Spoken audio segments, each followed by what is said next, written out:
नमस्कार, मी आनंद पद्माकर डांगरे आपल्या सगळ्यांना विनम्र अभिवादन करतो. आजच्या व्हिडिओमधील विषय आहे how to build great relationships. नात्याची वीण ही घट्ट बनवावी लागते आणि ही वीण घट्ट बनवायची असेल तर कोणते 8 मुद्दे आपल्याला लक्षात घ्यावे लागतील हे आपण आजच्या व्हिडिओमध्ये डिस्कशन करणार आहोत. मग नातं ते असू शकतं तुमच्या फॅमिली मेंबरसोबतचं, ते असू शकतं तुमच्या मित्रमैत्रिणींसोबतचं, ते असू शकतं तुमच्या कस्टमरसोबतचं, ते असू शकतं तुमच्या सप्लायर बरोबरचं, ते असू शकतं तुमच्या ऑफिसमधील स्टाफसोबतचं. लक्षात घेऊ 8 मुद्दे जे तुमच्या नात्याला एक सुदृढ नातं बनवू शकतात. आणि ह्या मुद्द्यांमधला मुद्दा क्रमांक 1 आहे become contributor not consumer in relationship. आपल्याला माहिती आहे की आपल्या सगळ्यांची बँक अकाउंट असतात आणि या बँकेमध्ये ज्यावेळेस आपण भरणा करतो त्यावेळेस काय होतं, आपला बँक बॅलन्स हा वाढतो आणि ज्या वेळेस आपण विथड्रॉ करतो त्यावेळेस बॅलन्स हा कमी होतो आणि ज्या वेळेस आपण बॅलन्स पेक्षा सुद्धा जास्त विथड्रॉ करतो त्यावेळेस आपलं अकाउंट जे आहे हे ओव्हरड्राफ्ट मध्ये जातं, ओडी त्याला म्हणतात. आणि कमी बॅलन्स आणि ओव्हरड्राफ्ट हा कोणाला आवडत नसतो. नात्याच्या बाबतीमध्ये देखील असंच काहीतरी आहे. ज्या वेळेस आपण नात्यामध्ये काही गोष्टींचा भरणा करतो त्यावेळेस नातं हे बळकट होतं. ज्यावेळेस नात्यामध्ये आपण प्रेम, आपुलकी, सद्भावना, सेवा, काळजी, मार्गदर्शन आदी गोष्टींचा भरणा करतो त्यावेळेस नातं हे आपलं बळकट होतं.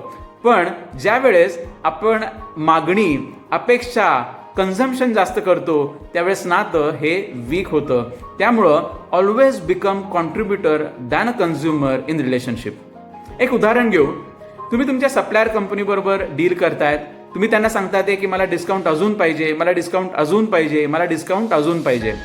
सप्लायर कंपनी म्हणते ठीक आहे, आम्ही तुमच्या इच्छेप्रमाणे डिस्काउंट देऊ, पण आमची पण अपेक्षा आहे की तुम्ही हे टार्गेट कंप्लीट करायला पाहिजे. आपण डिस्काउंट घेत गेलो पण इन रिटर्न आपलं जे कॉन्ट्रीब्युशन होतं in terms of completion of target ते जर आपण करू शकलो नाही तर एक दिवस असा येईल की सप्लायर कंपनी म्हणेल की आम्हाला तुमच्याबरोबर व्यवहार करायचा नाही, कारण तुमची मागणी जास्त आहे पण कॉन्ट्रीब्युशन तुमचं कमी आहे. त्यामुळं नात्या जर सुदृढ बनवायचं असेल तर become a contributor than a consumer. मुद्दा क्रमांक 2, remember relationship also needs maintenance. आपल्या सगळ्यांकडे 2 व्हीलर असेल, काही जणांकडे 4 व्हीलर असेल. आपण काय करतो, सातत्याने त्या 4 व्हीलर किंवा 2 व्हीलरचा मेंटेनन्स आपल्याला करावा लागतो.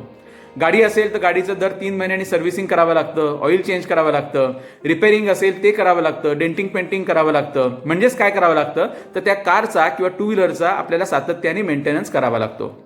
आपलं घर असतं, त्या घरामध्ये आपण राहतो, त्या घराचं देखील आपल्याला सातत्याने मेंटेनन्स करावा लागतो. मग घराचा मेंटेनन्स आपण कशा पद्धतीने करतो तर घराला रंगरंगोटी करावी लागते, डागडुजी करावी लागते, घरामध्ये सारखी आवरावरी करावी लागते, म्हणजे घराचा मेंटेनन्स, घराचा हायजीन मेंटेन होतं. आपलं शरीराचा सुद्धा मेंटेनन्स आपल्याला करावा लागतो.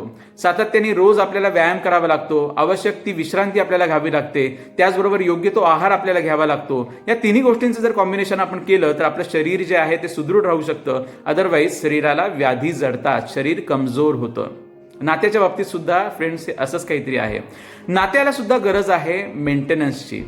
मग नात्यामधला मेंटेनन्स आपण कशा पद्धतीने करू शकतो तर नात्यामधला मेंटेनन्स आपण करू शकतो कौतुक करून. छोट्या छोट्या गोष्टी आहेत पण त्याचं कौतुक करायला शिका, ॲप्रिशिएट करा. त्या गोष्टींबद्दल तुम्ही चांगले शब्द, चांगल्या भावना व्यक्त करा. त्या गोष्टींबद्दल, छोट्या गोष्टींबद्दल सुद्धा नात्यामध्ये शाबासकीची थाप द्यायला शिका. नात्यामध्ये कृतज्ञता व्यक्त करून आपण मेंटेनन्स करू शकतो. कृतज्ञता व्यक्त करा आपल्या नातेवाईकांबद्दल, कृतज्ञता व्यक्त करा आपल्या स्टाफबद्दल, कृतज्ञता व्यक्त करा आपल्या सप्लायरबद्दल, कृतज्ञता व्यक्त करत जा आपल्या कस्टमर बरोबर. नात्याचा मेंटेनन्स करण्याच्या दृष्टीने आपल्याला नात्याची काळजी घेणं गरजेचं आहे. नात्यामध्ये सातत्याने प्रेम व्यक्त करणं गरजेचं असतं. नात्यामध्ये सातत्याने वेळ देणं गरजेचं असतं. नात्यामध्ये सातत्याने संवाद साधणं गरजेचं असतं. तर या छोट्या छोट्या गोष्टीमध्ये नात्यामध्ये या गोष्टींमुळं नात्यामध्ये मेंटेनन्स होतो आणि हा मेंटेनन्स करणं फार गरजेचं आहे. आणि लक्षात घ्या, मेंटेनन्स ही अशी गोष्ट असते की जी सातत्याने करावी लागते. तुम्ही असं म्हणू शकत नाही की मी वर्षभरापूर्वी ही गोष्ट केली होती, 5 वर्षापूर्वी ही गोष्ट केली होती. चालणार नाही. तुम्हाला नातं जर बळकट करायचं असेल, नातं टिकवायचं असेल, नातं सुदृढ करायचं असेल तर ह्या छोट्या गोष्टींचा मेंटेनन्स हा तुमच्याकडून कायम व्हायला पाहिजे. सो आपण हा मुद्दा बघितला की रिलेशनशिप ऑल्सो नीड्स मेंटेनन्स. यानंतर वळूयात मुद्दा क्रमांक 3 कडे. Understand other person's perspective. Always understand other person's perspective. एखादा प्रसंग घडतो, एखादी चर्चा घडते आणि या चर्चेमध्ये प्रसंगामध्ये दोन व्यक्ती इन्व्हॉल्ड असतात. ज्या पद्धतीने त्या प्रसंगाबद्दल, त्या चर्चेबद्दल माझा एक मतप्रवाह असतो, माझा एक विचार असतो, माझी एक धारणा असते, माझा पॉईंट ऑफ व्ह्यू असतो, लक्षात घ्या त्याच पद्धतीचा विचार दुसरा माणूस पण करत असतो. तो त्याच्या पॉईंट ऑफ व्ह्यूने विचार करत असतो, त्याच्या मनात पण काही वेगळी धारणा असू शकते.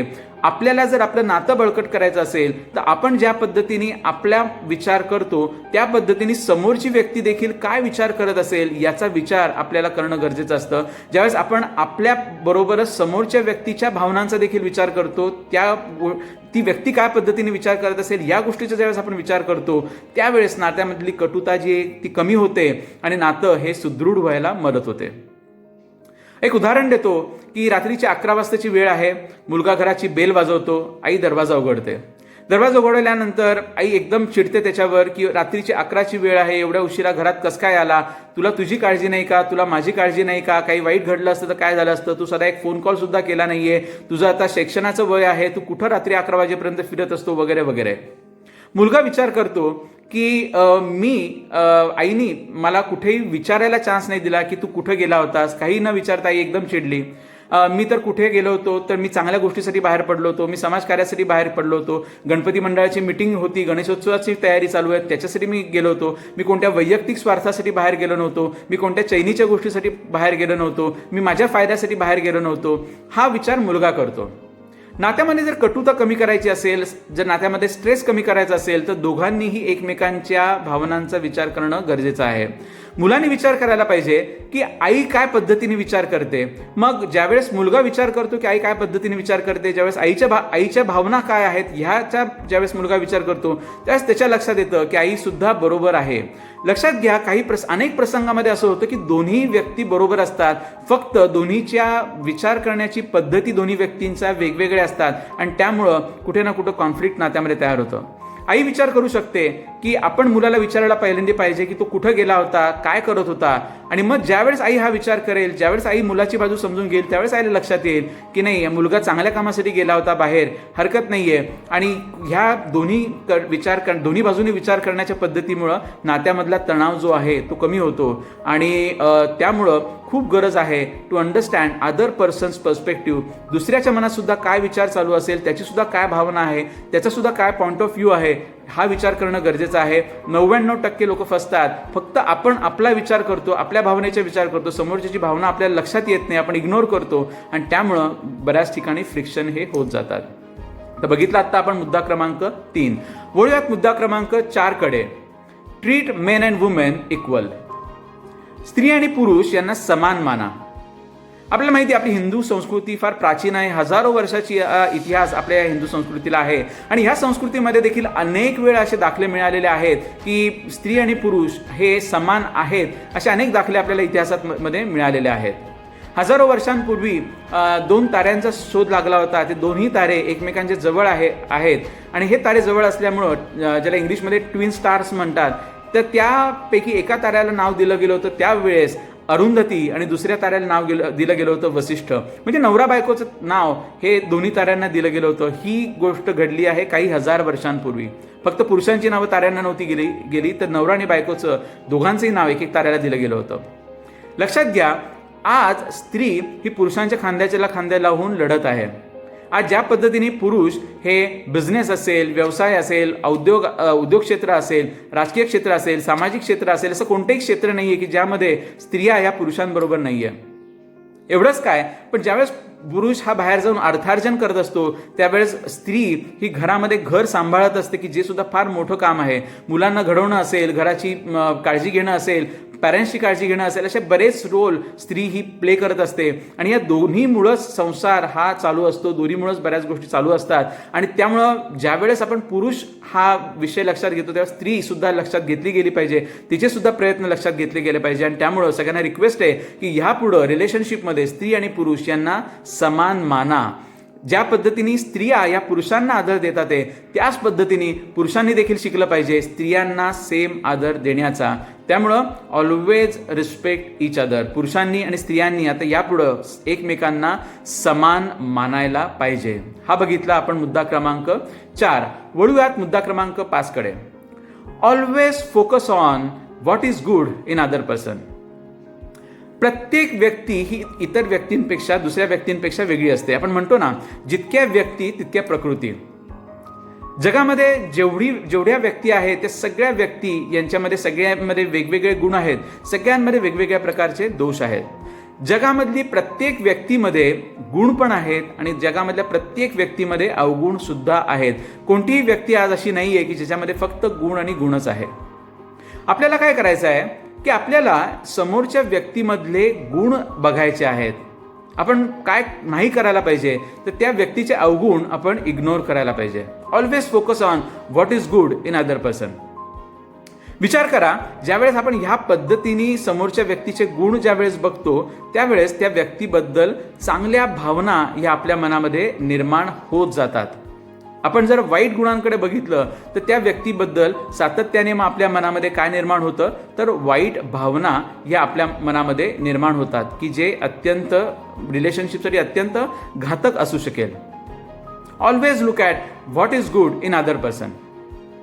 समोरच्या व्यक्तीमध्ये ना 100 पैकी 90 वाईट गुण असू शकतात, पण लक्षात घ्या समोरच्या व्यक्तीमध्ये 10 तरी चांगले गुण असू शकतात. मग त्या 10 चांगल्या गुणांवर फोकस करा. राम रावणामध्ये युद्ध होतं. तुम्हाला माहिती आहे राम आणि रावणाचं आपल्यामध्ये शत्रुत्व होतं, आपापसामध्ये प्रचंड प्रमाणावरचं शत्रुत्व होतं. राम रावणाचं युद्ध होतं. राम रावणावर एक बाण चालवतो आणि तो बाण चालवल्यानंतर रावण जमिनीवर कोसळतो आणि मृतप्राय अवस्थेमध्ये येतो, मरणाला टेकतो. अशी आख्यायिका सांगितली जाते की त्यावेळेस देखील प्रभू रामचंद्र लक्ष्मणाला म्हणतात की लक्ष्मणा, रावण हा एक ज्ञानी पुरुष आहे, तू त्याच्याकडे जा आणि काही 4 चांगल्या गोष्टी त्याच्याकडून शिकून ये. विचार करा, एवढं प्रचंड शत्रुत्व होतं तरी देखील रामाने रावणामध्ये काय बघितलं तर काय चांगलं आहे रावणामध्ये हे बघितलं आणि जाता जाता म्हणजे शेवटच्या क्षणी सुद्धा रामाने रावणाशी एक नातं निर्माण केलं, त्याच्याशी चांगलं नातं निर्माण केलं. आणि मला असं वाटतं की एक खूप अतिशय चांगलं उदाहरण त्यांनी आपल्यासमोर ठेवलं. Always focus on what is good in other person. रिलेशनशिपमध्ये गॉसिपिंग अवॉइड करा. रिलेशनशिपमध्ये ट्रान्सपरन्सी ठेवा. रिलेशनशिपमध्ये संवाद ठेवा. रिलेशनशिपमध्ये खोटेपणा टाळा. रिलेशनशिपमध्ये आपल्या दुसऱ्याच्या पाठीमागे त्याच्याबद्दल वाईट गोष्टी बोलण्याच्या टाळा. जेवढं रिलेशनशिपमध्ये तुम्ही ट्रान्सपरंट व्हाल, तेवढं राहाल, तेवढं तुमची रिलेशनशिप ही बळकट होणार आहे. वळूयात पुढच्या मुद्द्याकडे. मुद्दा क्रमांक 6. Accept relationship in totality. आपल्याला माहिती आहे की गुलाबाच्या फुलाला काय असतं, गुलाबाचं फुल दिसायला खूप सुंदर असतं, पण ते गुलाबाच्या फुलामध्ये सुद्धा काटे असतात. आपल्याला जर गुलाबाचं फुल पाहिजे असेल ना तर त्या फुलाबरोबरचे काटे सुद्धा आपल्याला ॲक्सेप्ट करावे लागतात. रिलेशनशिपमध्ये देखील असंच असतं. आपण बघितलंय की माझ्यामध्ये गुण आहेत त्याचबरोबर माझ्यामध्ये सुद्धा दोष आहे. आपल्याला हे देखील ॲक्सेप्ट करावं लागेल की समोरच्या व्यक्तीमध्ये सुद्धा गुण असणार आहे आणि समोरच्या व्यक्तीमध्ये सुद्धा दोष असणार आहे. आपण काय करतो बऱ्याच वेळेस की आपण आपल्यामधले अवगुण विसरतो आणि आपण काय करायला जातो तर समोरची व्यक्ती ही मात्र 100% दोषरहित व्हावी, दोषरहित असावी असा विचार आपण सातत्याने करतो आणि समोरच्या व्यक्तीला आपल्यामधले अवगुण आपण तसेच ठेवून समोरच्या व्यक्तीमधील अवगुण काढायचा आपण प्रयत्न करतो आणि तिथंच सगळेजण फसतात. ज्या पद्धतीने आपल्यामध्ये दोष राहणार आहे त्या पद्धतीने समोरच्या व्यक्तीमध्ये सुद्धा दोष राहणार आहे. जगामधली कोणतीही व्यक्ती अशी नसणार आहे की ज्याच्यामध्ये कंप्लीट 100% गुण हे असणार आहे. मग आपण जातो त्या व्यक्तीला बदलायला. लक्षात घ्या, आपल्याला रिलेशनशिपमध्ये गुलाबाबरोबर काटे सुद्धा मिळणार आहे, गुणांबरोबर अवगुण सुद्धा मिळणार आहे. जर नातं टिकवायचं असेल तर आपल्याला त्या व्यक्तीमधले दोष सुद्धा ॲक्सेप्ट करता आले पाहिजे.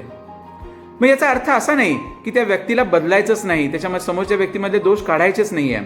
तुम्ही त्या व्यक्तीमधले दोष काढण्यासाठी प्रयत्न करा, पण एका लिमिटपर्यंत. ज्यावेळेस तुमच्या लक्षात येईल की ती व्यक्ती कोऑपरेट करत नाहीये किंवा त्या व्यक्तीला बदलायचंच नाहीये, मग त्यावेळेस त्या गोष्टीवर एनर्जी घालू नका. मग तुम्ही कुठेतरी थांबा आणि ॲक्सेप्ट करा. ते नातं जर तुम्हाला टिकवायचं असेल तर तुम्ही ॲक्सेप्ट करा की ह्या दोषांबरोबरच आपल्याला राहायचं आहे. मग तुमचा जो स्ट्रेस आहे तो कमी होतो. ज्यावेळेस तुम्ही कोणतीही गोष्ट ॲक्सेप्ट करतात त्यावेळेस तुमच्या मनावरचा ताण हा 100% कमी होतो.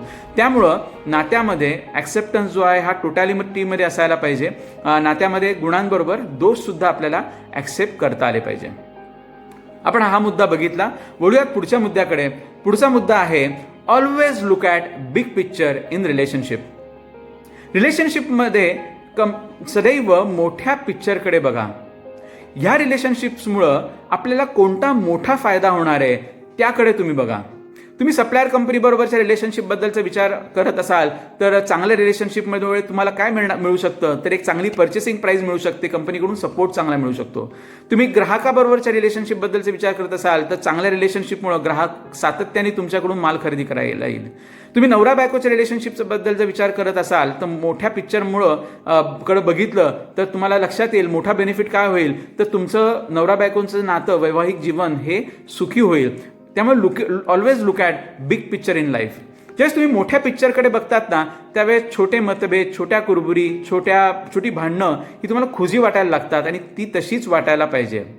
याचा अर्थ असा नाही की नात्यामध्ये कधी कुरबुरी होऊ नये, नात्यामध्ये कधी भांडणं होणार नाही, नात्यामध्ये कधी मतभेद होणार नाही. नात्यामध्ये या सगळ्या गोष्टी 100% होणार, पण त्याला तुम्ही महत्त्व कमी देणार. अदरवाईज तुम्ही छोट्या छोट्या गोष्टींना खूप महत्त्व दिलं गेलं तर मग 100% नात्यामध्ये स्ट्रेस निर्माण होतो. त्यामुळे छोट्या गोष्टी छोट्याच ठेवा. Always look at big picture. मी माझ्या ग्राहकाबरोबर संभाषण करतोय असं विचार करा आणि हा तो ग्राहक जो आहे हा माझ्यासाठी खूप महत्त्वाचा ग्राहक आहे. ती रिलेशनशिप त्या ग्राहकाबरोबरची माझी खूप महत्त्वाची आहे. हा ग्राहक माझ्याकडून सातत्याने माल खरेदी करतोय. पण ज्या वेळेस तो ग्राहक एखाद्या वेळेस ज्यावेळेस आपल्याशी कटुतेने बोलतो, काहीतरी चुकीचं बोलतो, त्यावेळेस आपल्या पुढं 2 पर्याय असतात.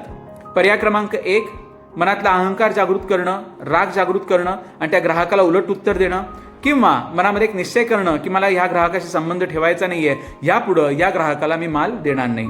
हा ऑप्शन तुमच्या पुढे एक असू शकतो. यामुळं ड्रॉबॅक काय होणार आहे, तर त्या ग्राहकाशी असलेलं तुमचं नातं हे कायमचं तुटून जाणार आहे.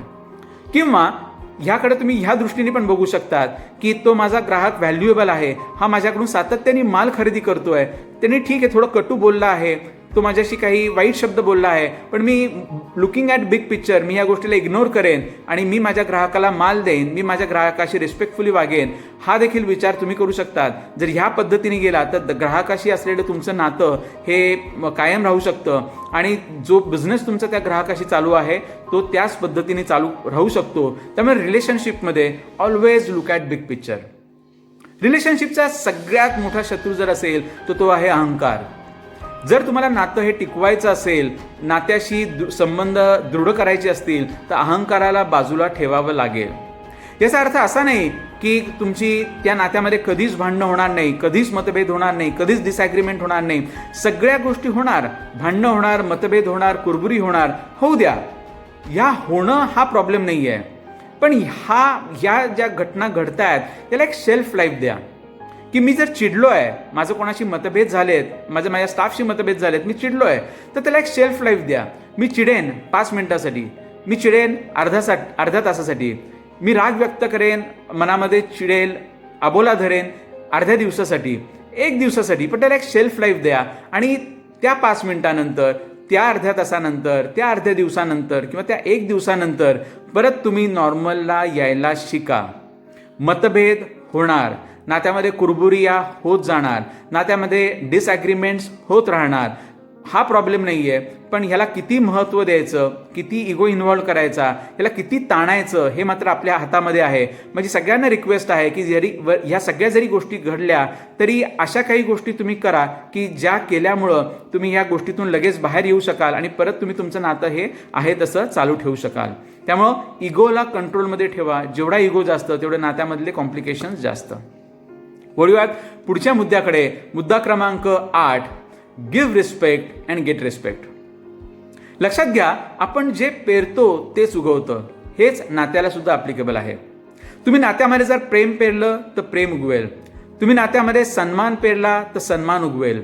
तुम्ही नात्यामध्ये काळजी पेरली तर काळजी उगवेल.